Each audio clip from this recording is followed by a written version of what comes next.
Te skan otrais zvans. Labrīt, labdien, labvakar. Es esmu Juris Garjāns. Labvakar, es esmu Rainis Pozņaks. Un kopā ar mums ir Ilga Šuplinska. Sveika, Ilga! Sveiki, labs vakars! Šodien starpkontinentāls ieraksts Reinis Briselē, un Ilga mums ir pieslēgusies no Rēzeknes novada Rogovkas. Sāksim ar to, ka paskaidrošu, kāpēc tieši Ilga ir mūsu raidījumā uzaicināta. Tas ir tāpēc, ka saruna šodien būs par Latgali. Tēma svarīga, bet tā nu sanācis, ka mēs otrajā zvanā šo tēmu vēl neesam aizskāruši. Neesam gan, jā. Latgali ir pierobeža, un tur dzīvojošie cilvēki mums ir ļoti svarīgi. Šodien runāsim par to, ko cilvēki, kas tur dzīvo, dara, ko viņi domā un kāda ir situācija pierobežā. Un Ilgu mēs uzaicinājām par šo parunāt, tāpēc, ka Ilga ir personīgi un tieši labi pazīstama ar Latgales cilvēkiem, ne tikai savā novadā. Un tāpēc varbūt sāksim ar to, ka Ilga pastāsti par savu biedrību un par to, kas tas bija par projektu, kur laikā tu brauci un tikies ar pierobežas cilvēkiem. Jā, nu tad es esmu Latgaliešu kultūras biedrības valdes priekšsēdētāja un jau 2. gadu kopā ar saviem kolēģiem es braucu pa pierobežu. Pirmajā gadā es braucu pa Ludzas un Krāslavas novada pierobežu. Kopā tās bija 14 vietas un speciāli izvēlējāmies ciematiņus, nevis pilsētas. Savukārt šogad mēs braucam pa 20 vietām. Esam klāt paņēmuši Rēzekni, nedaudz pamainījuši vietas un paņēmuši arī mazpilsētas. Kāpēc principā mēs izvēlējāmies piedāvāt savu projektu informatīvās Latgales telpas stiprināšanai? Tāpēc, ka mana pārliecība, dati un zināšanas rāda, ka, diemžēl, austrumu pierobežā joprojām ļoti aktīvi klausās ne jau Latvijas mēdīju telpu un ne jau rietumu mēdīju telpu. Tas ir viens. Otrs, tie cilvēki izvairās nākt uz pasākumiem, kas varbūt ir saistīti ar tādām ļoti tradicionālām lietām, un tāpēc abos gadījumos mēs izvēlējāmies tādu nedaudz interaktīvu formu. Pirmajā gadījumā tā arī bija, ka interaktīvs šovs. Šogad mēs braucam ar interaktīvu spēli, bet tā pamatbūtība ir tāda, ka caur spēles elementiem, caur mūzikas elementiem mēs runājam par mēdīju pratību, viltus ziņām, drošību, fizisko kiberdrošību. Pagājušajā reizē mēs likām uzsvaru uz problēmām, aicinājām viņus pašus formulēt, pašus padomāt, cik tās ir reāls problēmas, kas tās var risināt, vai tās ir vietēja līmeņa, vai tās jau ir, nacionāla vai starptautiska. Un apkopojām to visu, gan arī sociālajos tīklos to publicējām, gan arī sūtījām pašvaldībām un arī Saeimai un valdībai. Tā pamata doma bija tāda, ka tie cilvēki pierobežā, viņi ne tikai netiek sadzirdēti, bet viņi īsti tā kā nevienam nav vajadzīgi. Un godīgi sakot, mans paredzējums un pareģojums tā arī piepildījās. Jo, ja mēs runājam, piemēram, šobrīd par gatavību krīzē, tad tie cilvēki jau sen dzīvo izdzīvošanas režīmā. Viņi īsti nepaļaujas ne uz vienu, tikai uz sevi. Un viņi ir pieraduši pie tā, ka viņiem principā nav pamata lietu, kuras mūsdienu civilizētajā sabiedrībā mēs esam pieraduši saņemt un, jāsaka, katru dienu baudīt. Paldies, ļoti labs ievads, bet cik cilvēks tu šī te savā projekta ietvaros esi satikusi, ar cik runājusi un cik daudz cilvēku viedokli tu šeit vari pārstāstīt? Varbūt vēl vienu faktu, un pēc tam es tad arī to cilvēku skaitu.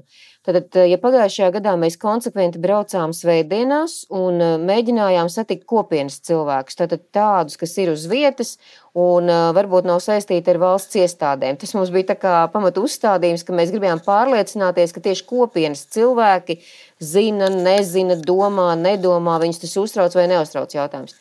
Tad šajā gadā mēs, izbraucot pirmās 2 vietas, sapratām, ka cilvēka interese ir mazinājusies, un viņi īstenībā nemaz nemeklē tādu informāciju par to, kā stiprināt savu gatavību krīzei vai gatavību šai te, jāsaka, x stundai vai nedod Dievs pat militāram iebrukumam. Jā.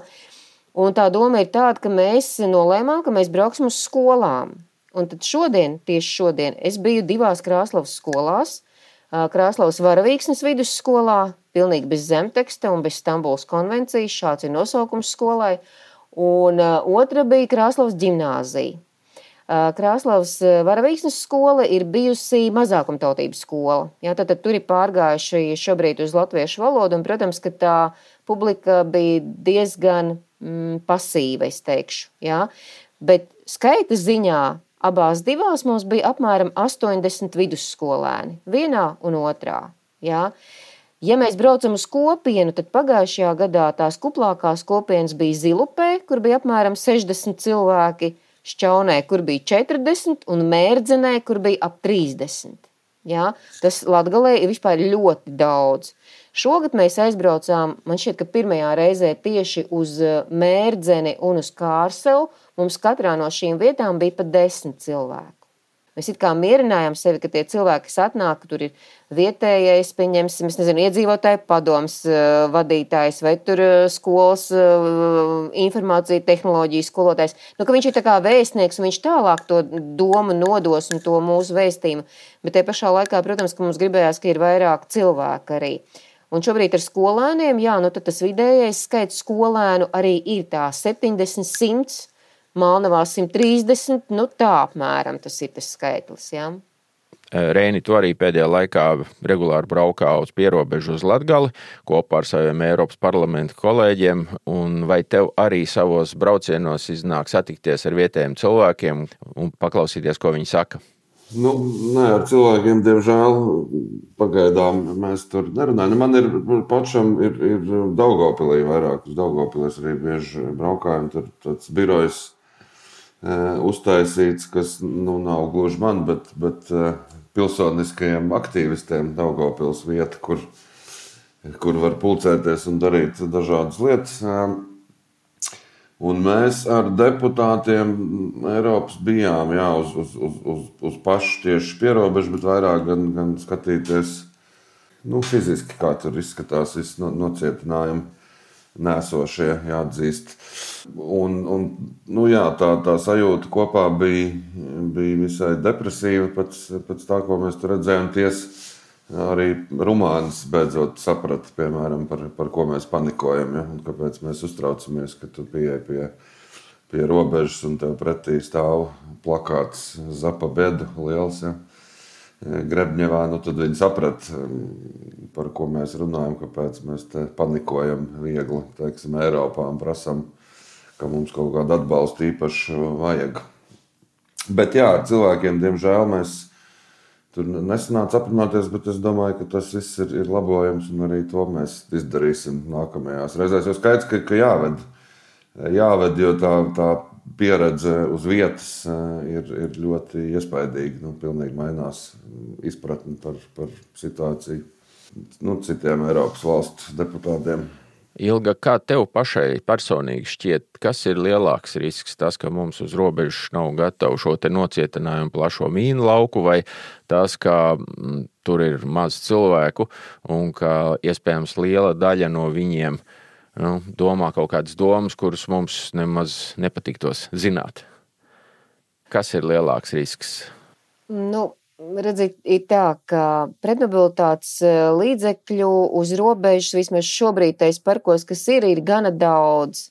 Teiksim, arī vērojot to, kā attīstās visa Baltijas aizsardzības līnija un ik pa brīdim iesaistoties, jāsaka, skaitļos un skaitot to visu, es nevaru teikt, ka to tur ir maz. Jā. Protams, ka viņus jāved ir vēl un jāizvieto un viss ir jāsakārto, bet man tā šķiet, pat ar to mēs tiktu galā. Pamata problēma ir tā, ka joprojām ne Latvijas Saeimā, ne Eiroparlamentā cilvēki nesaprot to, ko Māris Sprindžuks aktualizēja. Laikam tas bija 2023. gads. Ja es atceros, tad tas bija hokeja čempionāts maijs, jo es vienkārši ar meitu braucu uz hokeja čempionātu un mums bija uz spēli skatīties. Ja? Un bija tā konference, un tā bija pirmā konference, kurā principā tika izanalizēti dati visām valstīm, kas atrodas robežojas ar agresoru valstīm. Un ne Igaunijai, ne Lietuvai, kur nu vēl Somijai vai Polijai, ja tur nebija šādi baisi skaitļi un šāda ekonomiskā un sociālā zemā līnija, kāda bija Latgalē. Nevienai. Saproti? Par kādiem skaitļiem tu runā šobrīd? Piemēram, iekšzemes koprodukts, kas ir viszemākais, atalgojums. Ir jāsaprot, ka viens un tas pats darbs Latgalē tiek apmaksāts krietni zemāk nekā tai pašā Pierīgā vai kādā no šīm te, jāsaka, valstīm, kas atkal robežojas ar Krieviju vai Baltkrieviju. Vai, piemēram, es nezinu, Igaunijā sauc uzreiz, ka Dienvidu Igaunijas apgabalā jau no 2019. gada ir īpašas programmas, kurās tiek piemaksāts skolotājiem, bērndārza audzinātājiem, vai Somijā tiek minēts, ka viņiem, piemēram, degvielas šis te akcijas nodoklis principā nepastāv. Stāsts ir par to, ka mehānismi, kā to dara, ir ļoti dažādi, bet katra no šīm valstīm ir domājusi par to, ka robeža ir cilvēks, kas Latvijā netiek darīts un netiek domāts. Un līdz ar to, ja tu man prasi, kas ir vislielākais risks ir tas, ka mēs joprojām neesam ieraudzījuši, ka tur dzīvo cilvēki. Un līdz ar to es braucu uz turieni, un tā man laikam Ciblā bija sieviete, kas pagājušajā reizē arī teica tā, ka viņa saka, es neatcerēšos precīzi to citātu, bet tā doma bija tāda, kas šeit vispār var vairs dzīvot. Šeit var dzīvot tikai, jāsaka, cilvēki, kuri, labā nozīmē ir traki, tāpēc, ka īstenībā viņi ir izdzīvošanas režīmā. Ko tas nozīmē? Es varbūt uzreiz pastāstīšu. Ja? Tātad pa visu pierobežu braucot tikai vienā vietā, un tā bija Indra, kas atrodas 30 km no Dagdas un 30 km no Krāslavas, bet robeža ar Baltkrieviju arī tagad varu samalot, jo šodien bijām Krāslavā, kur ir 5 km pāri Daugavai robeža Baltkrievija, bet pa ceļu ir 24. Indrai tas ir krietni tuvāk. Ja? Un tā robeža ir slēgta. Skaidrs, ka tur ir stopa zīme, viņi tur nebrauc. Tātad 30 uz vienu, 30 uz otru. Mēs braucām ziemā, ceļš bija neizbraucams. Ja tev ir, piemēram, ātrā palīdzība nepieciešama, tu principā esi jau izaicinājumi priekšā. Bet Indra bija vienīgā vieta, kur toreiz vēl bija felčeris. Jo nevienā no šīm vietām nav aptiekas, nav, protams, kaut kāda primitīva vismaz medicīniskā palīdzība. Par kaut kādu tur bankomātu vai degvielas uzpildes staciju mēs vienkārši nerunāsim. Ja? Tās tad ir tikai pilsētās. Par veikaliem es varu nosaukt vietas, kur veikali vienkārši nav, kur brauca šī tā sauktā autolauka, kas arī šobrīd vairs nebrauc, jo pircēji ļoti maz, līdz ar to arī tās vairs nav. Nerunājot, ka sabiedriskais transports tur ir, piemēram, Indrai dzelzceļa līnija taču ir, jā. Ir palicis vienreiz nedēļā, viņiem ir tas vilciens, bet principā vairāk nav. Pasienē, piemēram, arī uz Zilupi tu var aizbraukt pirmdienā uz Zilupi un piekdienā atpakaļ. Pasienieši stāstīja, ja viņi zvana uz 112, tad zvans iet caur Baltkrieviju. Es nezinu, ko vēl pastāstīt. Tāda ir realitāte vienkārši, saprot? Ja tev nav kaimiņu un ja tev nav pašam mašīnas, tad principā tu esi izslēgts no tās ārpasaules. Pilnīgi taisnība, ka robeža ir pirmām kārtām cilvēki. Tas, kas man arī es nevaru teikt, ka parlamentā to nesaprot Eiropas, vismaz Eiropas parlamentā to saprot, sāk saprast. Un arī tur nākamajos gados tā skaitā īpaši pierobežas pakotne, kā viņi sauc, būs dažādi risinājumi tieši šādiem mērķiem. Atbalstīt tos pierobežas reģionus, bet par ko man, protams, ir bail, zinot mūsu vietējo meistarību, jo Eiropas izpratnē jau visu Latviju ir pierobeža. Kad tas atkal beigsies ar to, ka mēs stiprināsim cilvēkus pierobežā Ventspilī, piemēram. Ja? Un tās lietas, diemžēl, ir atkarīgs tikai no mums pašiem, ko mēs šeit darām. Tur Eiropā neviens neko mūsu vietā, diemžēl, šeit izdarīt nevar. Ciblu citu starpā man tēva dzimtais ciemats, tēvs tur dzimis un audzis. Un tā kā, jā, ko ar to visu darīt, ir bišķi tāda depresīva, jo tieši tā, instrumenti ir, tikai viņi jāmāk lietot un izmantot, kā to citās valstīs dara, bet man ir viens īstenībā jautājums, zinu, ka mans kolēģis Staķis Mārtiņš bija Polijā uz pierobežu šiem te reģioniem, tur arī misijā, un tas, ko viņš teica, ka tur patiesībā tas sentiments pret to pašu Baltkrieviju, piemēram, vai Krieviju, ka Ļeņingradas tur pierobežā ir ļoti tāds tuvs un dziļš, ka mēs jau taisiet tās robežas vaļā, mēs te visi ciešam, un tomēr mēs te paudzēm esam tur sadarbojušies, šurp turp braukājuši, benzīnu vadājuši. Kad, teiksim, patiesībā ir diezgan siltas jūtas pret austrumu kaimiņiem. Te es tev atbildēšu droši vien divējādi. Pirmais, droši vien, ka paši esat tikušies ar ukraiņiem. Es cits starpā vienā no pirmajām tikšanās reizēm pajautāju. Ņemot vērā, ka, protams, ka Austrum Ukraina ar kaut kādu šo te dzīves modeli un tuvību šīm austrumu tautām ir saistīta arī ar Latgali. Jā, tā analoģija ir diezgan redzama. Es viņiem jautāju, ko jūs darītu citādi šobrīd? No 2014. gada tieši šai pierobežā. Ko viņi man atbildēja? Viņi atbildēja, ka jā, tur tiešām ir bijusi šī te kontrabanda vai apmaiņā ar degvielu, cigaretēm un visu lētāko līdzīgi tā kā ir bijis arī šajā pierobežā. Ka tur ir radniecības saiknes, jā, ka vienā pusē un otrā, ka tur ir kaut kāda, es nezinu, kaut kāda pakalpojuma, kas varbūt ir lētāk un tā tālāk. Un tad tas cilvēks, kas šobrīd ir arī viens no atbildīgajiem tieši par visu komunikāciju šo sfēru, viņš teica tā, ka principā ir divi ceļi. Pirmais ceļš, ja mēs vēlamies, lai tie cilvēki, kas dzīvo pierobežā, pagrieztos ar seju pret valsti, ir domāt par viņu atbalstu. Saproti, vai nu meklējot viņiem piedāvājot darbu, vai nu to tiešām kompensējot gan arī vai pabalstu sistēmā. Viņš teica, un mēs to nedarījām. Jā? Tā ir tā pirmā lieta. Otra lieta, nenoliedzami skaidrs, ka tur ir sentiments, pirmām kārtām tieši tādēļ, ka pierobežā cita komunikācija. Tu padomā, es braucu pa pierobežu, man visur saka Šķaunē, līdz Baltkrievijai nepilns kilometrs, līdz Rīgai, piedod 200, cik tur 65 vai 75. Kā tev šķiet, uz kurien tu sāksi braukt? Uz Rīgu, tirgot kaut ko, komunicēt?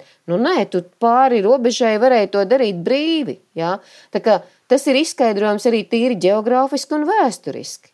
Un trešā lieta, kad tad Latvija beidzot sāka domāt, ka mediju telpa ir jāmaina, ka nedaudz ir jāskatās, kas tad notiek vispār Latvijā. Tikai pēc Ukrainas kara. Jo visu laiku pirms tam, kad mēs arī teicām, ka varbūt slāpējiet to antenu, man mamma dzīvo Šķaunē. Šķaunē Baltkrieviju visu laiku varēja skatīties. Es šodien atkal biju Krāslavā. Skolotāja, kurai vecmamma ir Skaistā, burtiski viņa saka, šajās svētku dienās pēkšņi bija pazudusi atkal televīzija. Viņa saka, Krievija un Baltkrievija rādīja kā spogulī. Latvijas televīzijas nebija. Jā? Tad domājam par to, saprotam, ka tā skaņas slāpēšana notiek. Jā? Bet tas jau īsti netiek darīts. Vai tiek darīts mazos apjomos?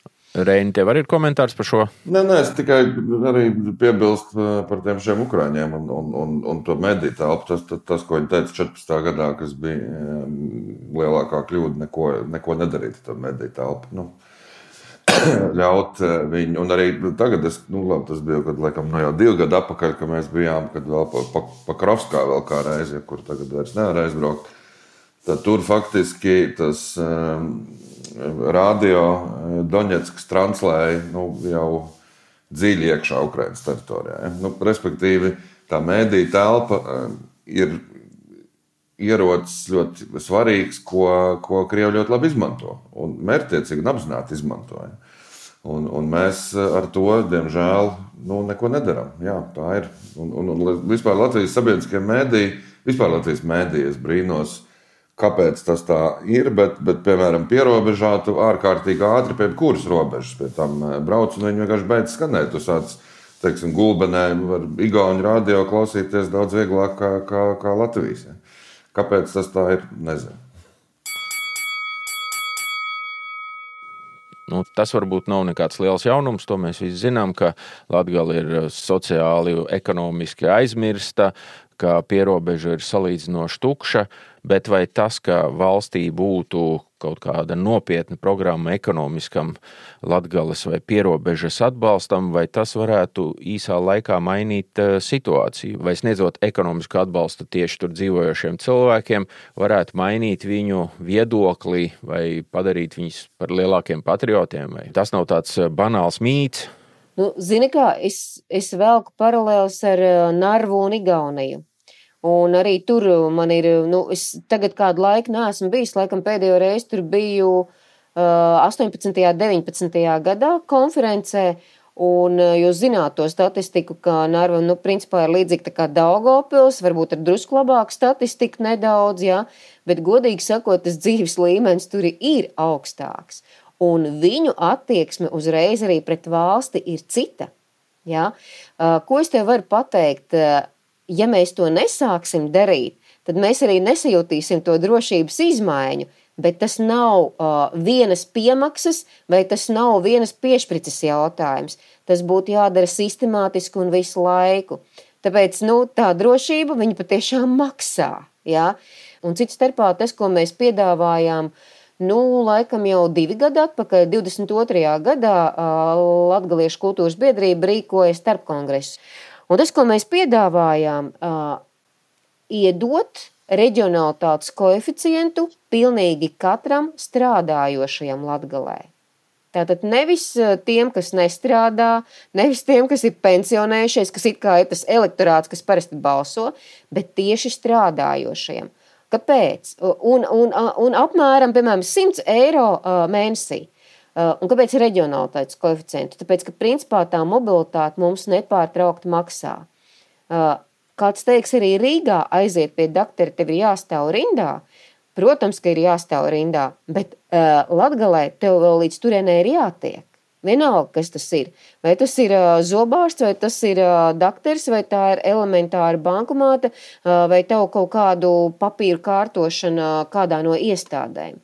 Un ja šis strādājošais noticētu, ka valsts mani ir pamanījusi, viņš sāktu citādāku retoriku stāstīt mājās, vecākiem cilvēkiem, un tās cilvēku kontingents, ar ko būtu jārēķinās, kas ir pavēršams diezgan vienkārši uz Eiropas pusi, ar seju, ar pietāti un ar tādu, jāsaka, arī atbildības nastu. Bet Finanšu ministrija paskatījās un teica, ziniet, nevar būt tā, ka Latvijā kādam vienam novadam varētu būt speciāla politika. Tā viņi arī pateica. Tā. Un tā tas priekšlikums arī karājas gaisā. Bet pirms pašvaldību vēlēšanām tas bija ļoti svarīgi, un šogad ir Saeimas vēlēšanas, un mēs jau ar bažām skatāmies uz savām 2 lielajām pilsētām, un uz mēriem, kas mums tur ir iebalsoti, un, protams, ka domājam, ka šis ir pēdējais brīdis.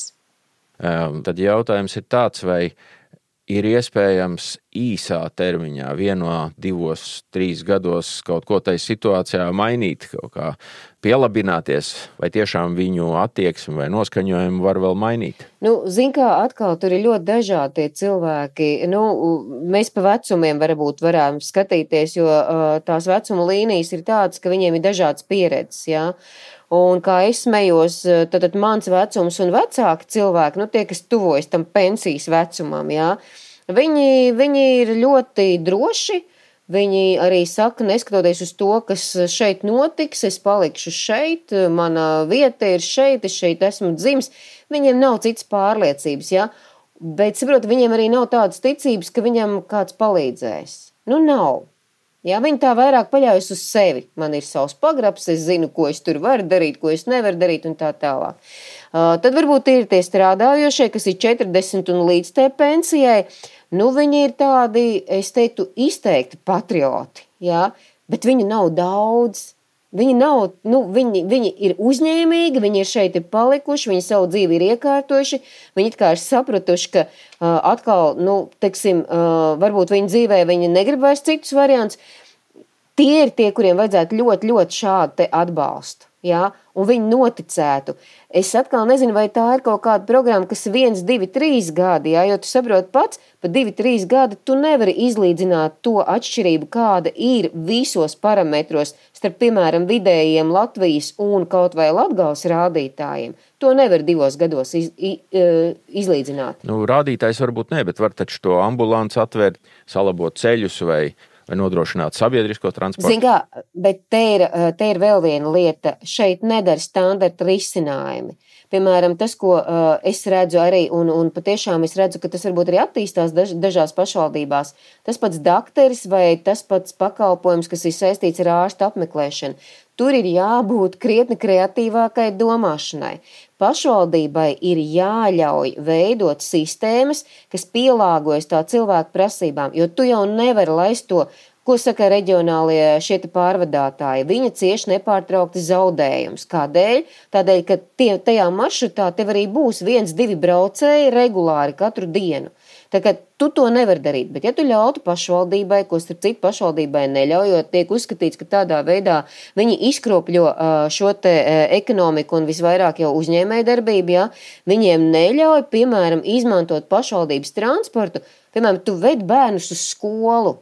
Tu taču loģiski tās 2 tantiņas varētu aizvest arī uz to, Zilupi vai Ludzu, lai viņas izdara savas lietas un tu viņus atved atpakaļ. Nē, viņi to nedrīkst darīt, jo šādā veidā viņi tad kropļo to ekonomiku. Vai es nezinu, tur to viesu māju, piemēram, es pat rīkoju nometnes un vienā brīdī atnāk 2 gadu laikam atpakaļ lēmums, ka principā mēs nevaram vairs izmantot, mums ir jāmaksā nenormālākā taksa, lai kaut ko tādu darītu.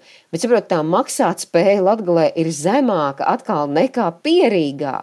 Un tu nevari panākt, lai tur attīstītos normāla uzņēmēja darbība bez šīs piešprices. Vai ka pašvaldība neļauj, piemēram, to pašu transportu izmantot. Tur ir nepieciešami kreatīvāki risinājumi, kas ir visu laiku tādā sazobē starp cilvēku un pašvaldību, un tad tas ļoti daudz problēmas arī atrisināt. Jā. Vai no visu dzirdētā mēs varam secināt, ka šobrīd valsts politika nevis tā kā palīdz integrēties vai uzplaukt pierobežai, bet gandrīz vai tieši otrādi valsts politika rada diezgan daudzus konkrētus šķēršļus? Šī pašvaldību lēmumu ierobežošana visticamāk ir tieši kaut kas pretējs drošībai. Es domāju, ka jā, jo redzi, ir notikusi šī centralizācija dažādās jomās. Ļoti dažādu funkciju pārņemšana un tā tālāk. Šeit ir vajadzīgi tādi, kā es vēlreiz saku, sīki, nestandarta risinājumi, kas bieži vien neiekļaujas ministru kabineta noteikumos, regulējumos un tā tālāk. Tā tas ir. Jā. Un tur, starp citu, daudzas lietas varētu atrisināt vienkārši, ja izņemtu tādus aizliegumus, kas ir pašvaldībām. Viņu funkcijas, ko var izmantot. Piemēram, es arī minēšu konkrēti, piemēram, Ludzas pašvaldībā, kur cits starpā mērs ilgāku laiku ir arī zemessargs, un droši vien tāpēc viņš arī saprot šīs lietas. Viņš saka, ir tā, ka tad, kad ziemā ir sniegs, viņš var tīrīt savus pašvaldības ceļus. Bet jūs taču saprotat, ka, ja tā ir viensēta un viņa atrodas no tā pašvaldības ceļa, kilometru, puskilometru, un viņu aizpūš, un tur dzīvo kaut kāds, labi pensionārs, bet varbūt mamma ar 3 maziem bērniem. Viņš saka, ka tagad situācija ir šāda, ka tad, kad ātrā palīdzība brauc un viņa nevar izbraukt to ceļu, tas sanāk dārgāk nekā viņam iztīrīt to ceļu. Un tad viņš saka, pašvaldības šie reglamenti viņam neļauj to darīt, bet viņš saka, zinot, ka man ir bijušas vairāk šādas avārijas. Vienreiz bija ugunsgrēks un vienreiz bija ātrie, kas nepaspēja aizbraukt. Un tas maksāja cilvēku dzīvības. Viņš vienkārši saka, es visus šos te ceļus, kur man ir es viņus vienkārši iztīru. Tā kā, tur ir vairākas tādas lietas, ko es domāju, ka pašvaldību šie te ilglaicīgie jau cilvēki, kas tur strādā, viņi varētu vienkārši ļoti, ļoti tieši noformulēt, kur to vajag mainīt. Un tas ir diezgan ātri izdarāms. Jā. Es ceru, ka neviens tagad nevērsīsies pret Ludzas pašvaldību. Es arī ceru, ka nē. Par saprātīgu rīcību. Jā, jo valsts un ugunsdzēsības dienests viņiem toreiz tiešām izteica to pateicību. Pēc viena ļoti nejauka gadījuma viņi saka, viņi pieņēma šādu lēmumu, ka tas ir lētāk nekā vienkārši gaidīt, ka cilvēku dzīvība tiks zaudēta. Tā. Par to, kur cilvēki pierobežo saņem informāciju. Tad skaidrs, ka ir kaut kādas vietas, kur nemaz nedzird ne to Latvijas radio, ne televīziju. Bet ja pēkšņi viņu visur dzirdētu, vai tie cilvēki klausītos LSM, Krievu LSM, kā tā situācija? Vai arī šajā ziņā tas vilciens jau nav aizgājis? Arī ļoti grūts jautājums, jo pirmām kārtām tiešām ir tādas vietas, kur ik pa brīdim zūd šie konkrētie, jāsaka, kanāli. Es minēju Skaistu, bet es arī pati kā zemesargs esmu bijusi pierobežā, un tu brauc un patiešām tikko nogriezies no lielā ceļa, tev pazūd rādio, tu viņu nedzirdi. Ja? Tā kā tādi piemēri ir. Vai viņi klausītos? Vecākā paudze, tā, kas ir šī brīža pensionāri, Indras gadījums, Indrā ir fantastisks Laimes muzejs, fantastiska muzeja vadītāja, bet viņi tā arī saka, viņi saka, man ir 35% iedzīvotāji, kas mani respektē, kas saprot, ka ir mainījusies pasaule un kas skatās uz Latviju un saprot, ka tā ir nākotne, un tie 65%, kas ir gatavi man iešaut mugurā. Un tie 65%, viņiem ir pilnīgi vienalga, ko tu piedāvās. Viņi neklausīsies neko citu. Viņiem ir savi priekšstati par šo pasauli, viņiem ir savi antivaroņi, kā es teiktu, un viņi skatās tikai austrumu virzienā. Ja? Tas ir atkarīgs no vietas. Ja? Tad tā atkal Indra ir varbūt tuvāk Baltkrievijas robežai, un tur ir etniski ļoti daudz ir bijis arī šo te īpaši Baltkrievu. Bet, piemēram, otrs gals, kas mums ir Kārsava, Baltinava, tur, protams, ka nav nekāda problēma. Bet, kā es vienmēr saku, rēķinieties ar to, ka mēs esam zaudējuši Abreni. Un Abrene ir tieši tas, kas bija pierobeža. Baltinava un Kārsava, nav jau gluži vairs tā pierobeža. Viņa kādreiz ir bijusi vidus. Ja? Un tāpēc viņi šobrīd ir absolūti latviski, un viņi stāvēs un kritīs par savu zemi. Ja? Tā, tur nav tā, ka viennozīmīgi visa Latgala, ja? Bet ir tas procents cilvēku, kas neatkarīgi no tā, ko tu raidīsi, viņi vienalga skatīsies austrumu virzienā. Bet vai viņi skatās to austrumu televīziju, vai viņi tomēr ir internetā saņem to informāciju? Pamatā internetā, bet tikko vēlreiz stāstu, tā pašā Krāslavā, Skaistā var redzēt arī Baltkrievijas televīziju bezmaksas. Un ja viņi neredzētu to austrumu televīziju, vai viņi meklētu internetā, vai tomēr pāriet uz Latvijas televīzijas un radio klausīšanos? Zin kā, tas atkarīgs no paaudzes. Būtu noteikti tāda paudze, kas nemeklētu, vispār neko nemeklētu. Jā, jo tie cilvēki jau ir, es teikšu, atsvišināti. Viņi ir atsvišināti, viņi ir robežas fenomens. Kā mēs zinām, uz robežas vienmēr ir attīstījušās ļoti daudzas lietas, un tajā pašā laikā tie eksistenciālie jautājumi vienmēr bijuši. Viņi saprot, ka viņi ir uz robežas. Kas nozīmē, jebkurā brīdī kaut kas var gadīties, jebkurā brīdī var kaut kas pamainīties, viņi vienmēr ir piesardzīgāki, viņi vienmēr ir noslēgtāki, viņi vienmēr pamanīja kaut kas ir svešs turpat pierobežā, jā. Bet arī Krāslavā šodien skolotāju mēs vienu intervējām, un viņa teica, ka tas, no kā viņa baidās, ir tieši tas moments, ka viņa jūt, ka tiek stiprināta militāra robeža, viņa jūt, ka ir atbalsts zemesardzē, robežsardzē, bet viņa saka, es redzu, ka Krāslavā ir daļa cilvēku, kura vienkārši neredz un nedzird to ārprātu, kas nāk no austrumiem. Viņa saka, tas viņu biedē visvairāk, un es viņai varu piekrist.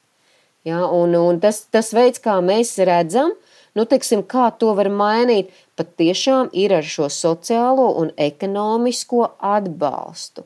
Lai cik tas skumji neliktos, jo es arī, starp citu, līdz Ukrainas piemēriem, es pati, biju pret šādu īsti tādu, var teikt, vienkārši kā? Kāpēc? Tāpēc, ka tu dzīvo pierobežā? Nē, bet šobrīd es to sāku saprast. Citādāk es to skatos. Tu biji pret speciālu atbalsta sniegšanu Latgalei. Jā, man likās, ja cilvēks strādā, viņš jebkur strādā, vai ne? Un tu strādā un tu nopelni, un tas atbalsts ir līdzvērtīgs. Bet šobrīd es redzu, ka tas tā nav. Jā, tā problēma to strādāšanu ir tā, ka tev, lai būtu kur strādāt, vajag, lai kāds uzņēmējs tur kaut ko izveidoja.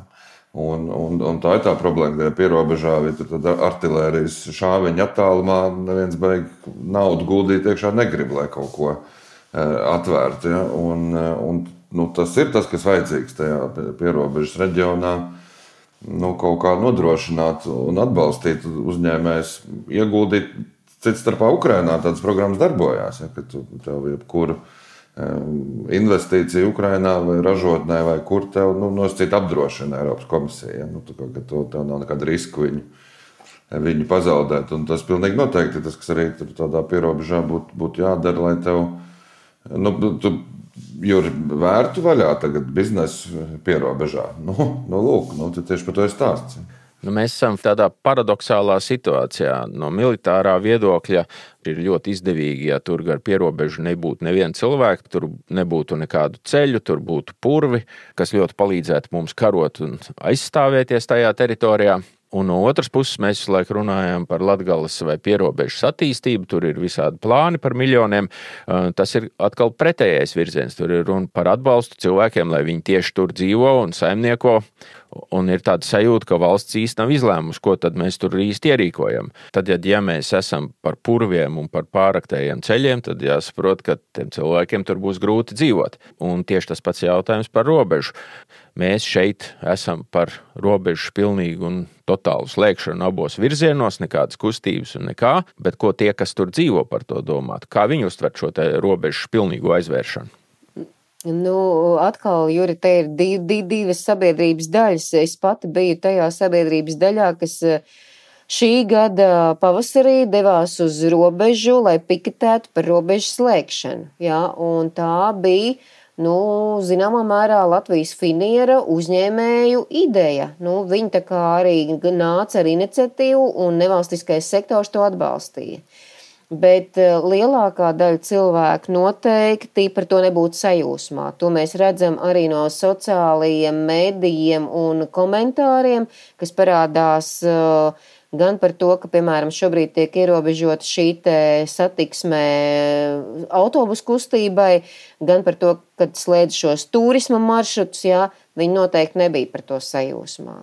Tā kā, ir ļoti dažāda tā Latgales publika, un daži uzņēmēji ir gatavi uzreiz norakt sliedes.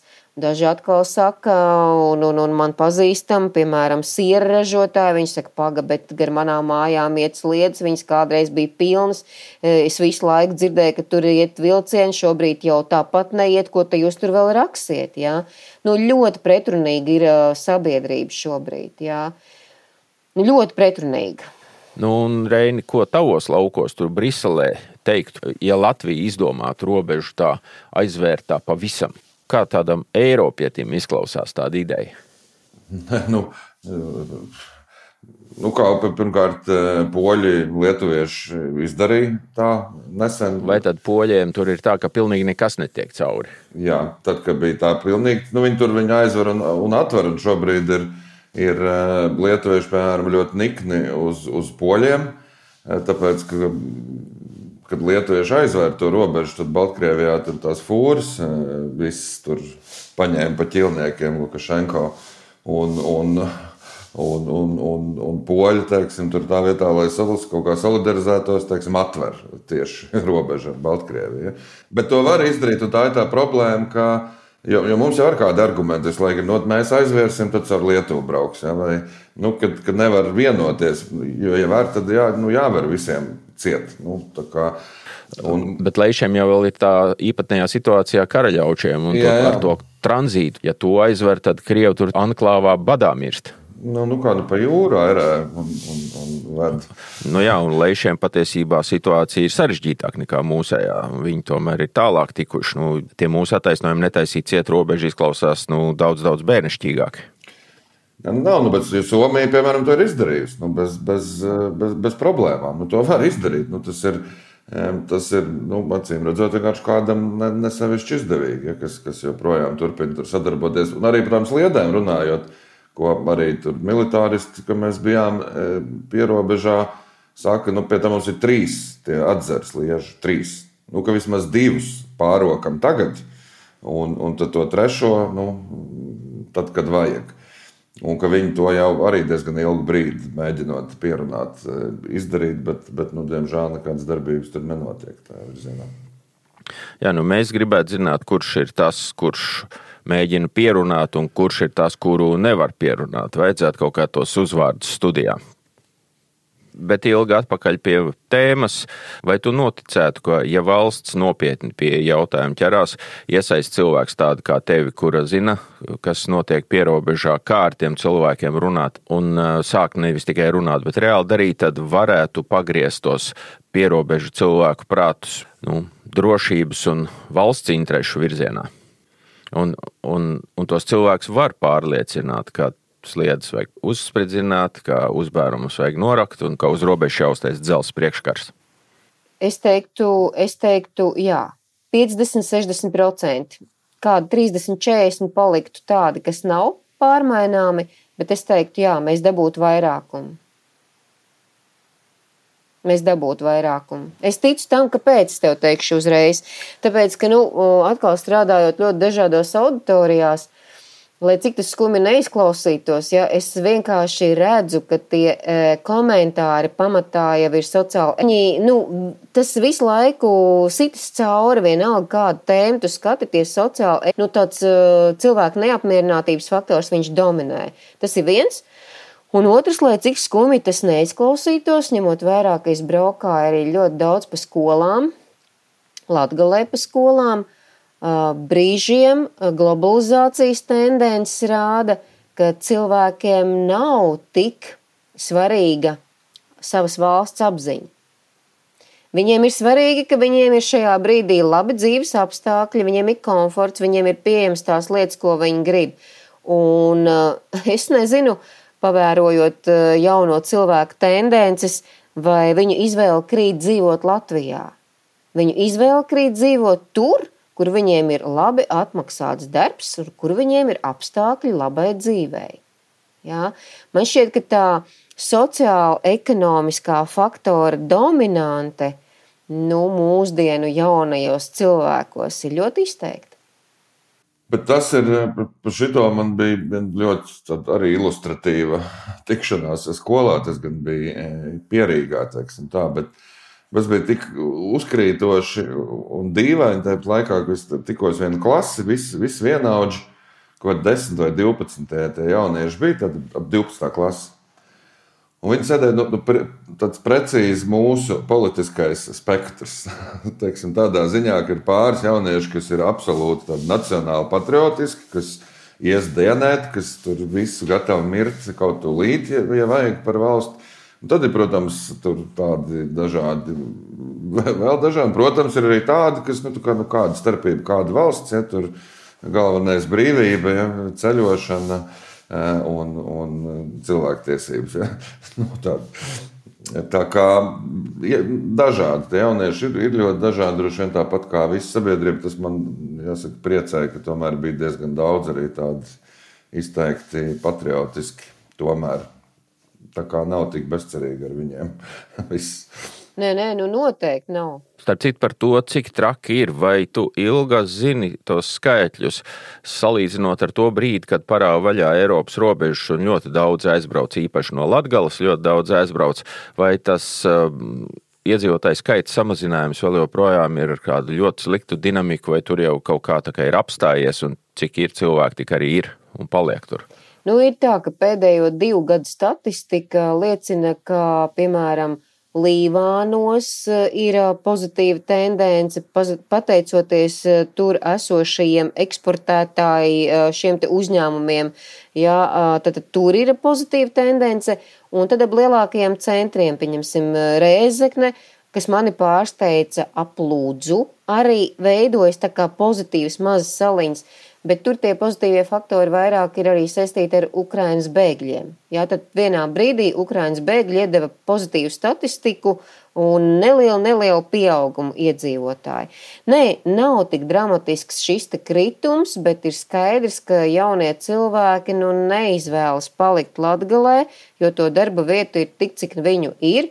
Un uzņēmējdarbībai visu laiku ir arī ierobežojumi, jā, jo, piemēram, tikko sāka runāt, piemēram, par tiem visiem saules paneļiem vai par vēja parkiem un tā tālāk, un mums jau ir ļoti spēcīgi zemnieki. Piemēram, visa Baltinavas puse, vai tie ir kotiņi, vai tie ir tur šie te riekstiņu un amatnieki, kā viņus tur visu sauc, ja?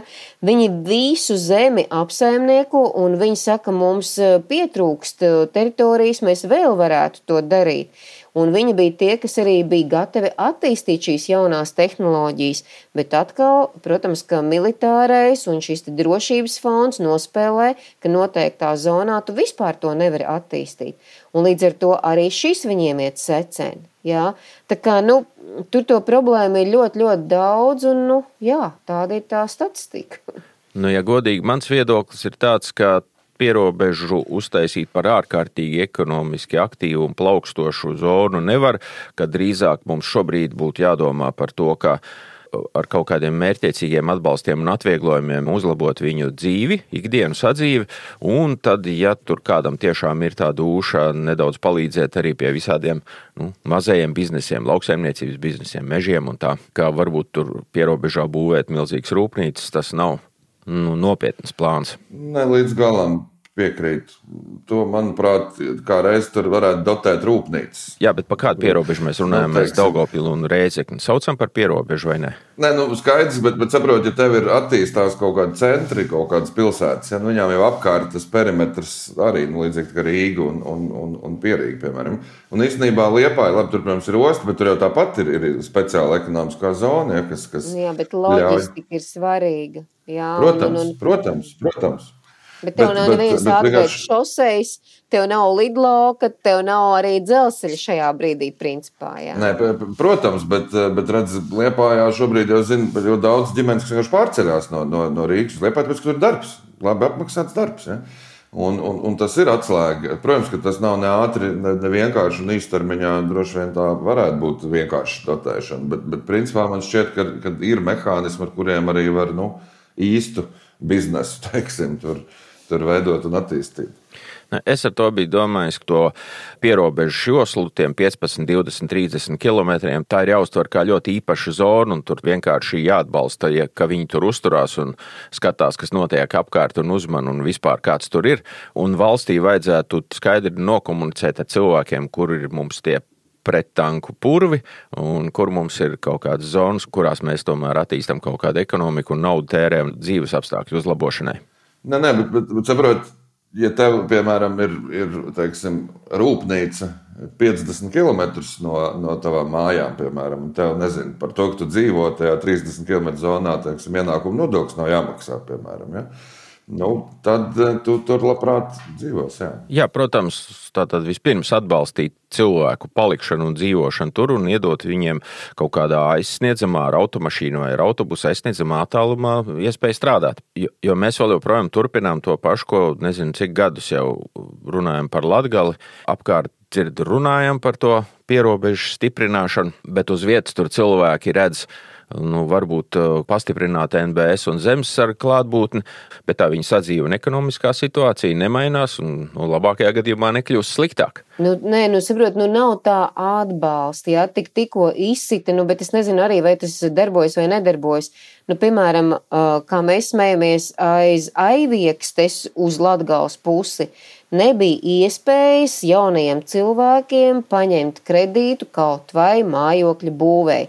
Tikko es dzirdu, ka Altums kaut ko sāk kustināt, bet tu vari iedomāties, kamēr viņi iekustinās, tikmēr vēl cik laika paies. Ja? Tā ir viena problēma. Otra problēma ir šis tomēr gatavās produkcijas diezgan ātra aizvizināšana līdz tai pašai ostai. Tā ir problēma visu laiku bijusi, un tas atbalsts ir minimāls. Ja?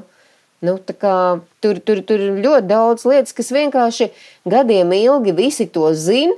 Jā, atsūta Pasaules banku, atsūta citus, visi visu laiku pēta, bet neko jau citu nekonstatē. Konstatē tikai to, ka atšķirības ir milzīgas. Bēdīgākais jau ir tas, ka visādos papīros droši vien un programmās tur ir atskaites, kurās parādās, ka viss ļoti kaut kā notiek, ka tiek notērēta nauda, un kopš pagājušā gada mēs jau runājam par Latgales atbalstu nevis par 14 miljoniem, bet kaut kādiem 140 miljoniem, vai tur bija stāsts, ja nemaldos. Pamatā, ja tu runā par austrumu rīcības plānu, kas tika pieņemts janvāra mēnesī, es tagad nepaskatījos uz šodien dienu, cik tur bija 160 miljoni. Bet tas bija pamatā aizsardzībai. Vienmēr cikot, kad tu izej cauri tam dokumentam, tad reālā piešprice ir 4 miljoni, kas aizgāja 3 pašvaldībām, kas ir pašā pierobežā Balvi, Lūdza, un kas bija 3. Augšdaugavas novads laikam. Un tas ir arī viss, jo viss pārējais, kas tur ir ierakstīts, ir reāli ministriju plāni un budžeti, kas tāpat tiktu veltīti kāda darba izpildē. Ja? Tas bija tāds tīri grāmatvedisks darījums. No vienas papīra ailītes otrā ierakstīto pašu skaitu. Tur es jau to esmu teikusi, jā. Skaidrs. Vēl man ir 2 jautājumi ļoti konkrēti. Pirmais, vai priekšstats par to, ka no Latgales cilvēki beigs šurp uz Vidzemi un Kurzemi, vai tev ir kaut kāds priekšstats par to, cik cilvēku paliktu, ja mēs piedzīvotu uzbrukumu, un cik no pierobežas cilvēkiem meklētu iespēju aizbēgt? Tie, kas dzīvo pierobežā un pie kuriem es braucu jau 2. gadu, tie noteikti nebēgs, bet tie cilvēki, kuriem ir mazi bērni, es domāju, ka noteikti to darīs. Jā, tāpēc tā procentuāli skatoties, es teikšu tā, ka kaut kādi 40–50% būs tie, kas paliks, un tikpat daudz arī dosies projām. Labi, paldies, pierakstīsim. Un otrs jautājums. Kā tev šķiet, vai šobrīd ir īstais brīdis un vai vispār pamats runāt par tādu lietu kā Latgales separātisms vai latgaliešu separātisms? Jo ik pa brīdim mēs redzam savi karogi, savu ģērboņi, kaut kādu cilvēku video ar interesantiem tekstiem. Kā tu uz šo skaties? Redzi, tad tu runā ar vienu no separātistiem noteikti uzreiz, kā tu zini, jā? Tāpēc es jautāju. 2017. gadā mēs bijām īpaši pieskatīti no daudziem orgāniem un ik pa brīdim, kā saka, visus sauca uz dažādām mājām, izņemot mani un Viesturu Kairišu, un droši vien tādēļ, ka mēs esam baigie mutes bruķētāji, tāpēc mēs netikām nekur izsaukti, vispārējie bija izsaukti. Tam nav nekāda pamata. Ja? Tam nav nekāda pamata, jo ir skaidrs, ka karoks šobrīd ir pilnīgi katram novadam. Sāksim ar to. Un, teiksim, tas, kas ir biedējis vienmēr un ticis radīts jau kā Latvijas šovinisma, es teiktu, mīts, ir tieši tas, ka Latgalē ir sava valoda. Un tas ir statistikā pamatots arī, ka tajā brīdī, kad padomu laikā, principā, latgaliskais arī tika noliegts un pēc tam nāca neatkarība, ja šis latgaliskais tiktu uzreiz atļauts, tad baidījās, ka tie 56%, kas bija latviešu, viņi sašķeltos un vairs nebūtu pamata nācijas. Un ko tu tagad te darīt? Jāca, jūs jau zināt, ka 20. gadsimta 30. gados, pirms 37. gada, pirms sākās lielā tīrīšana padomu Krievijā, bija atļauta tautība latgalietis. Un viņi varēja rakstīt pasē Krievijā. Ja? Un, protams, ka šo te tradīciju pamana arī tepat esošais latgalietis Latvijā, un viņš arī saka, kāpēc es nevarētu būt ierakstīts arī savā pasē kā latgalietis, ja? Sena latgaļu cilts, sena valoda, un kāpēc ne? Un tas pēc 34. gada principā tika noņemts no dienas kārtības. Tad visu laiku tā ideja, viņa tā kā parādījās skaļāk vai klusāk. Bet pamats bija tieši tas, ka ir atsevišķa valoda.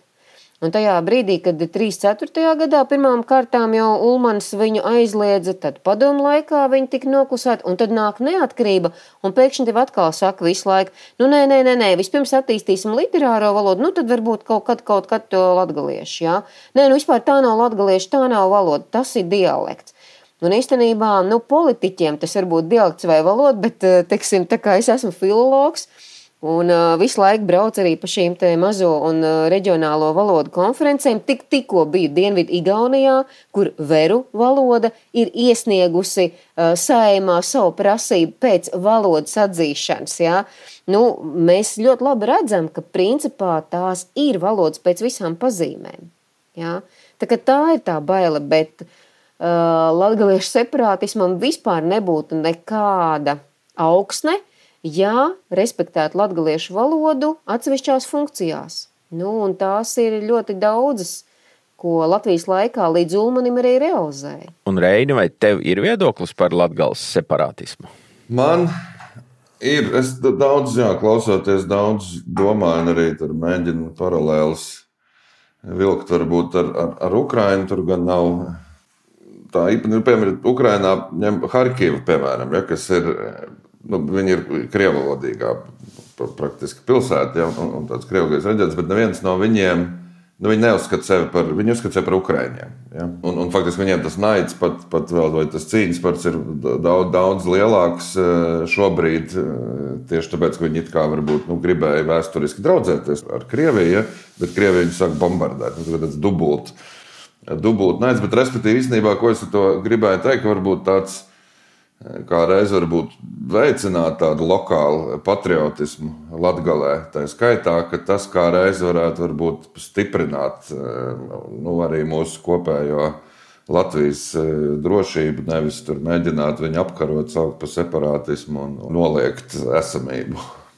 Pēc 17. gada to mēs tā kā lēnām jūtam, bet tagad atkal ir atkāpšanās, cits starpā rītdien. Mani kolēģi dodas uz Seplu. Kādēļ? Tādēļ, ka pašvaldību vēlēšanās bija tāda epizode, kurā absolūti profesionāls žurnālists Bojārs diskusijas laikā cilvēkam, kurš sāka latgaliski runāt, pateica, nē, lūdzu runājiet latviešu valodā.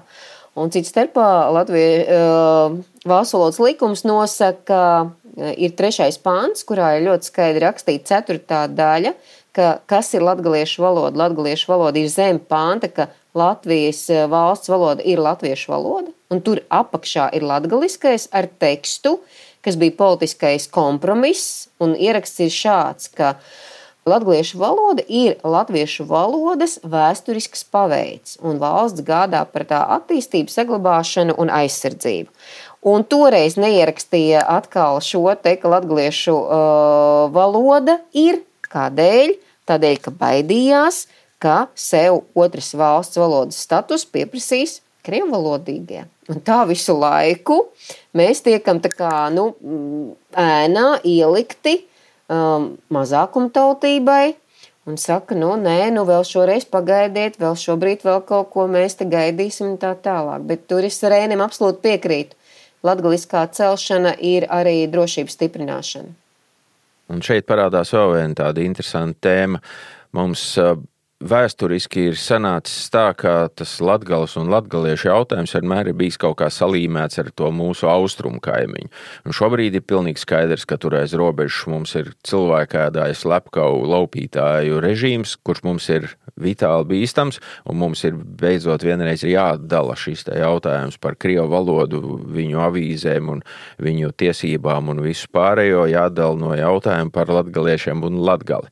Ka tur pierobežā dzīvo nevis kaut kādi pa pusei krievi, ka Latgale ir mūsu cilvēku un mūsu teritorija, ka tur nevar būt nekādas īpašas priekšrocības vai kaut kāda īpaša izņēmuma krieviem vai baltkrieviem. Mums beidzot ir jāsāk izturēties pret Latgales un pierobežu cilvēkiem un teritoriju kā pret savu teritoriju un saviem cilvēkiem, nevis kaut kādiem ietekmes aģentiem un ar īpašām savām vajadzībām apveltītiem pusārzemniekiem. Mums pašiem un valstī savā galvā ir jāsakārto prioritātes un jāsaliek pareizās vērtības. Precīzi, jā, tā ir. Labi, sanāca par daudz patosa, bet varbūt kādam no jums ir vēl ko teikt vai piebilst, varbūt kaut ko neesam pagūši izrunāt. Nē, man liekas, tu ļoti labi kopsavilki problēmas sakni. Paldies.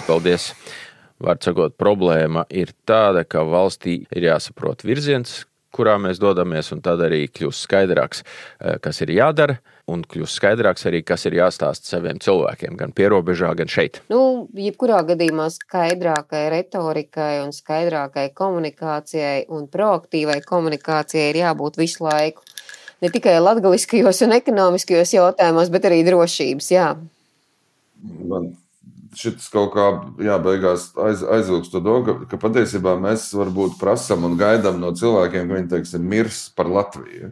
Bet patiesībā katram cilvēkam jau ir tur sava, teiksim, viņš varbūt par Indru ir gatavs mirt vai par Cību. Kā mēs vienmēr esam teikuši, nevis mirt, bet cīnīties par savu Indru. Cīnīties, bet respektīvi, faktiski tas tieši lokāli patriotisms, tas savas vietas patriotisms, tas jau patiesībā ir atslēga. Es vienkārši tā savilkās man kopā arī mums tajā Twitter konvojā, ka tev ir tādas lokālas kopienas, tur Mārdē ļoti spēcīgi vai tur nezinu, Matīšos, ka viņi par to savu vietu jau ir gatavi cīnīties. Ne jau viņi tādu patos par Latviju, varbūt pat tur grūti pavilkt, bet par to savu dzimto vietu un apkārtni, viņi ir gatavi cīnīties līdz galam. Tā kā lokāla patriotisms ir ļoti svarīgs elements.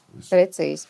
Katrā ziņā ir prieks dzirdēt to, ko Ilga saka, ka Latgale nav zaudēta, ka Latgalē ir pa pilnam mūsējo un vajag tikai viņiem palīdzēt. Ir noteikti, ir. Ir varbūt daudz kas nokavēts, bet nekas vēl nav zaudēts. Tieši tā, visu var labot. Labi, paldies par sarunu, paldies tālajām vietām Briselei un Rēzeknes novada Rogovkai. Paldies, Ilga, par to, kā pastāstīji. Paldies tev par to, ko tu dari. Un, ja mums kādreiz raidījumā vēl būs tāda nepieciešamība pēc speciālista Latgales jautājumos, mēs tad zināsim, kur meklēt un kam jautāt. Labi. Paldies, visu gaišu. Tiekamies nākamajās otrā zvana sērijās. Atā.